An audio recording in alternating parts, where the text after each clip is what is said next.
How many points do you actually need to be successful in British Columbia's entrepreneur immigration stream's base category?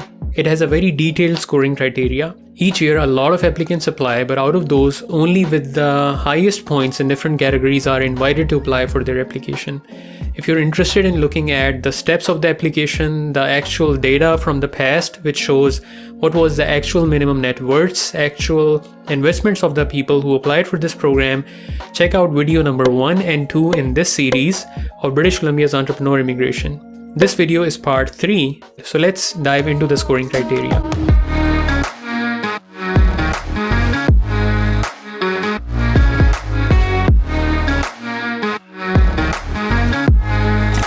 Hi, my name is Rashid Ali. I'm a regulated Canadian immigration consultant from Canada, and through this channel, I share videos on Canadian immigration, especially business immigration, so you don't have to spend a lot of time getting this information from inauthentic sources. I share these videos based on my experience, knowledge, and research. This is for information purposes only. If you need legal advice, feel free to get in touch. I will leave a link of an assessment form in the description. I will share a lot more videos on business immigration, so subscribe to the channel, turn on the bell icon, and let's get started.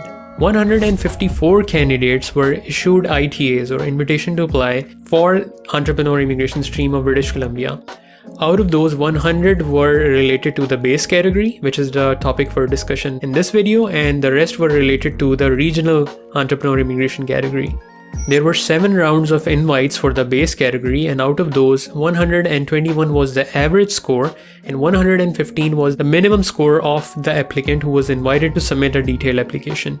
In this video, we'll look at that score. What is the breakup of those 200 points, so you know what to expect before you even start this process. The scoring sections are divided into 9 major parts. The 9 major scoring factors are related to experience and ownership, net worth, your total personal investment, jobs you create, the regional district in BC where you will start your business, your adaptability factors, and then there are some business concept related factors, commercial viability of your business, transferability of your skills, and the economic benefits that your business will bring to British Columbia.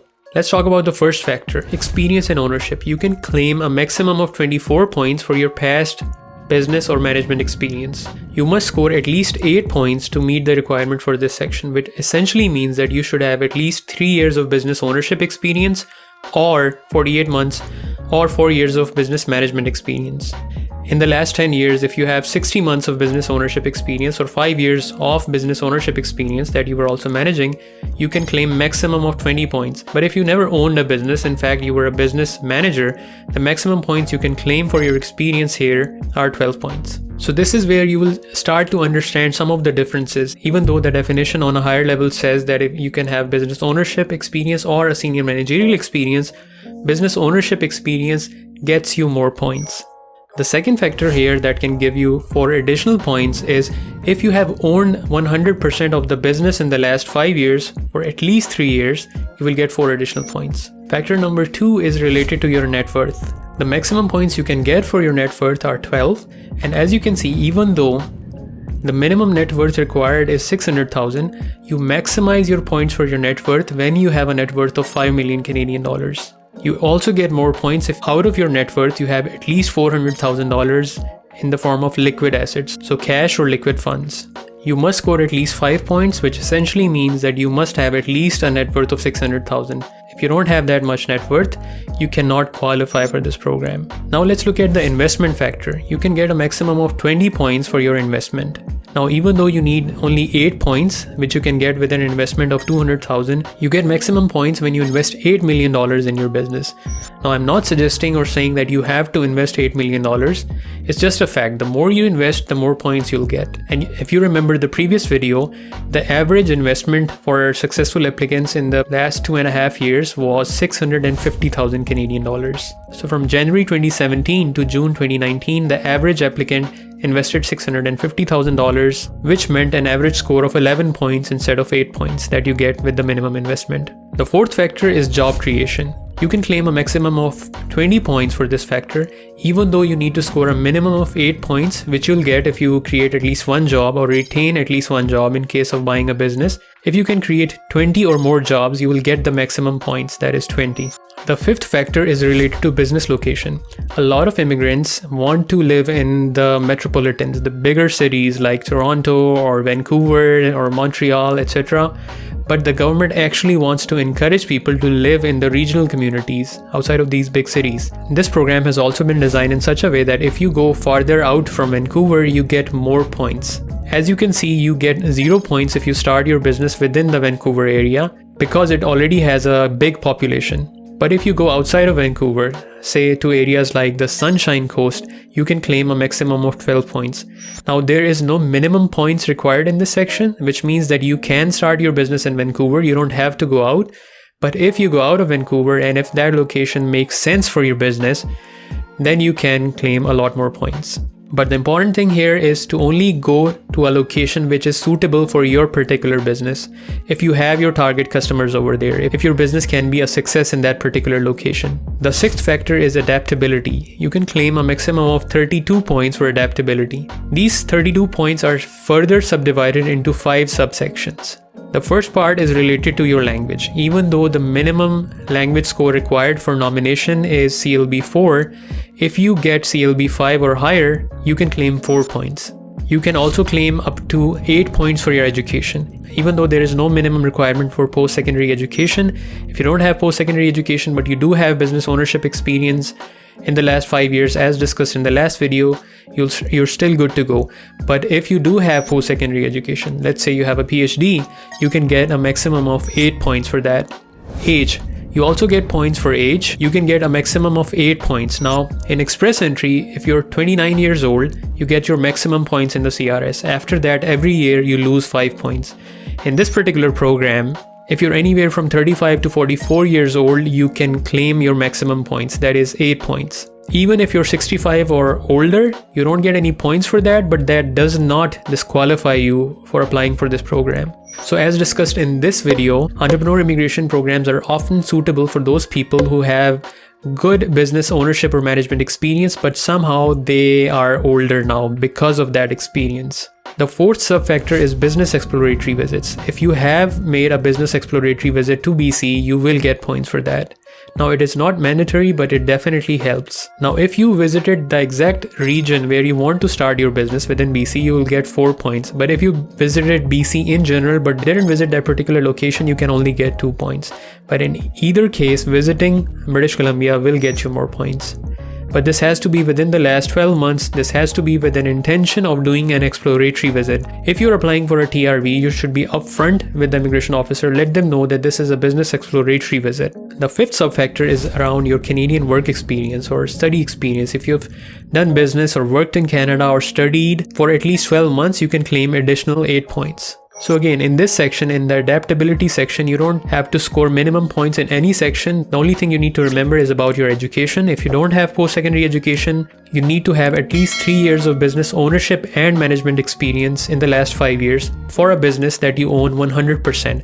If you don't have post-secondary education and if you don't have business ownership experience, or you do have business ownership experience, but that's for less than 100% ownership, you won't be eligible to apply for this program. The next 3 scoring sections, 7, 8, and 9, are related to the business concept. And in these sections, you need to score at least 32 points out of 80 to be successful. So part number 7 is related to commercial viability, and you can claim a maximum of 30 points for commercial viability.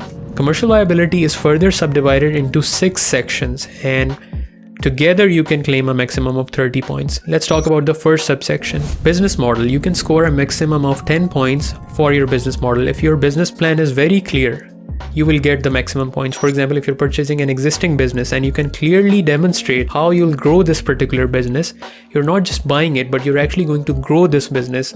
It will increase in revenues. You will create more jobs.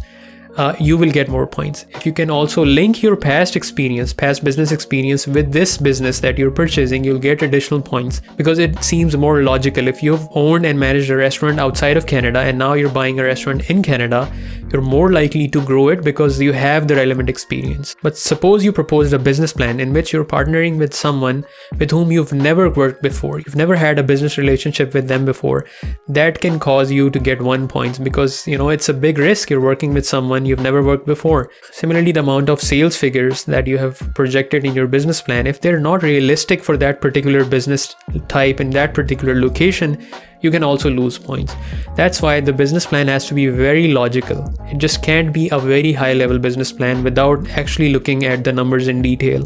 The second sub-factor is related to your products or services, and you can claim a maximum of 4 points here. Again, the goal here is to clearly demonstrate how you will penetrate the market, the product or services that you will be offering. How will you actually get customers for that particular product or services? How will you be different from your competitors, and how will you be able to get a chunk of that business? And there is actually a very clear criteria. If you can demonstrate one of these 4 factors, you will be able to claim these 4 points. And these 4 factors are: if you have the competitive edge, the product or service that you're offering is different from your potential competitors, then you can claim a point here. But if you're offering the exact same product and your offering is not really different, you won't be able to get a point.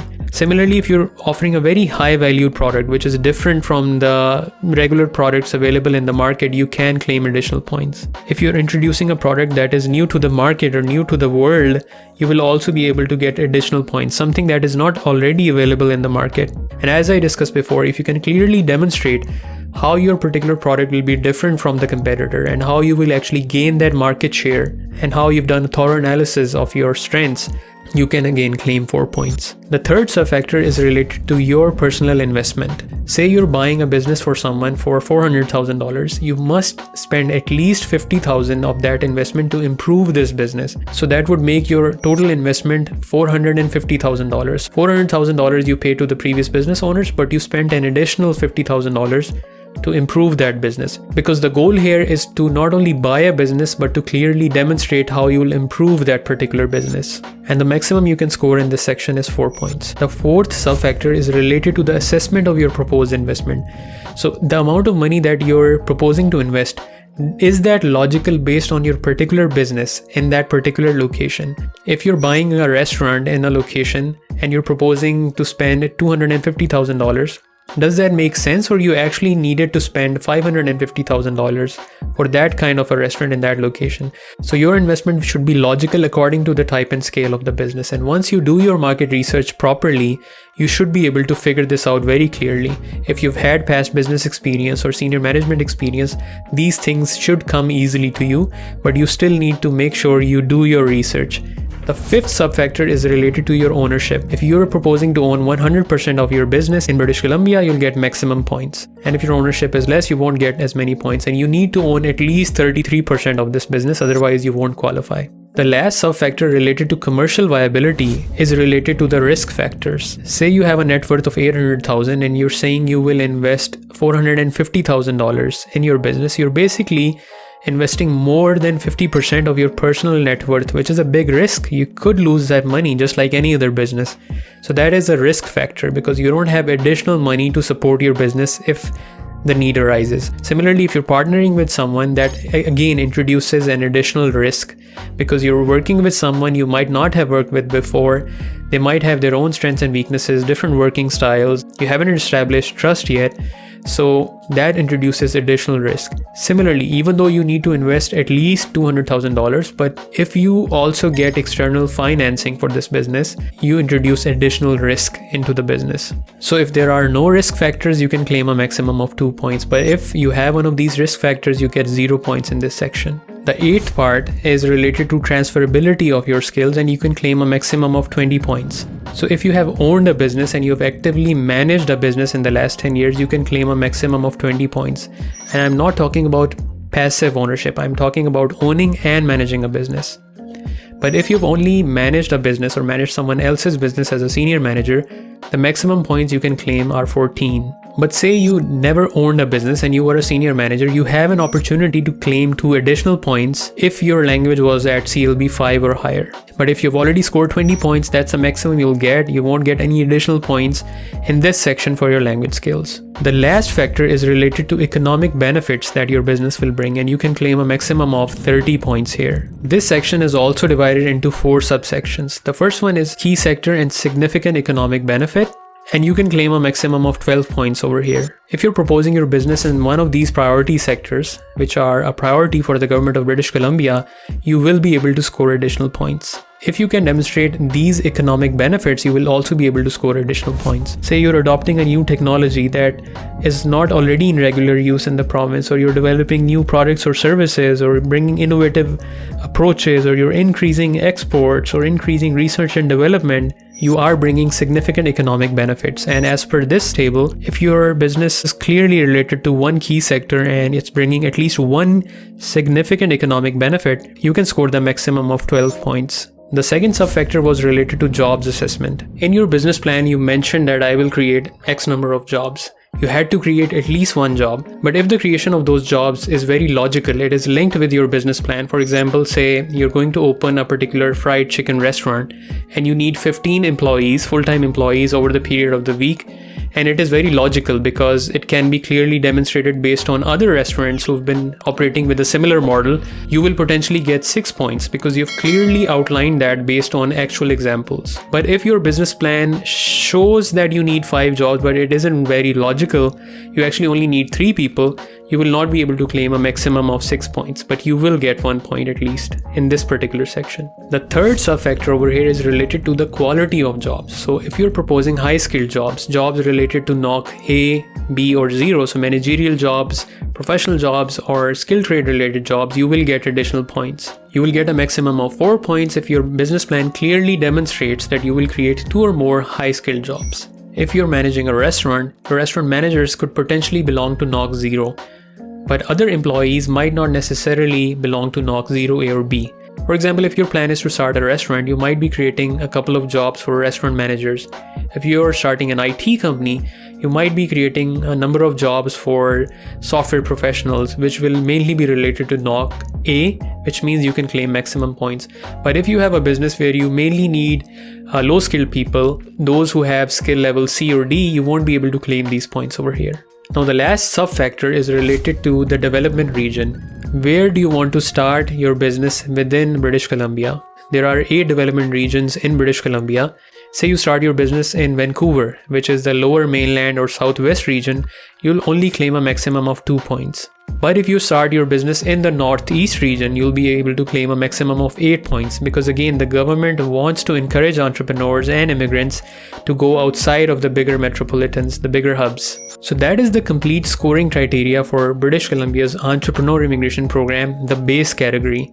Based on this, you should be able to self-evaluate and see how many points you'll score. I'll also link a calculator in the description.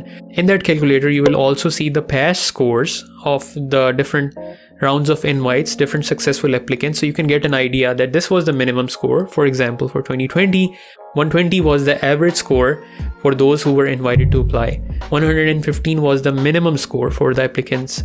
Now, how much will you score based on that criteria? If your score is more than 121, you're likely to get an invitation to apply. So I hope you found this video to be useful. If you did, please give me a thumbs up. If you think someone else can benefit from it, share this video with them. Subscribe to the channel because I have a lot more videos to share with you in the future. If you need professional help related to your immigration journey, even if you're someone who's not looking to start business immigration right now but are thinking about it, feel free to fill in the questionnaire below so we can be in touch. I send out emails once a quarter. And if there is any important information, any changes, any updates in the immigration policy, I can let you know about those through that email. And this will be a way for us to stay connected. Thank you very much for watching. I'll see you next time.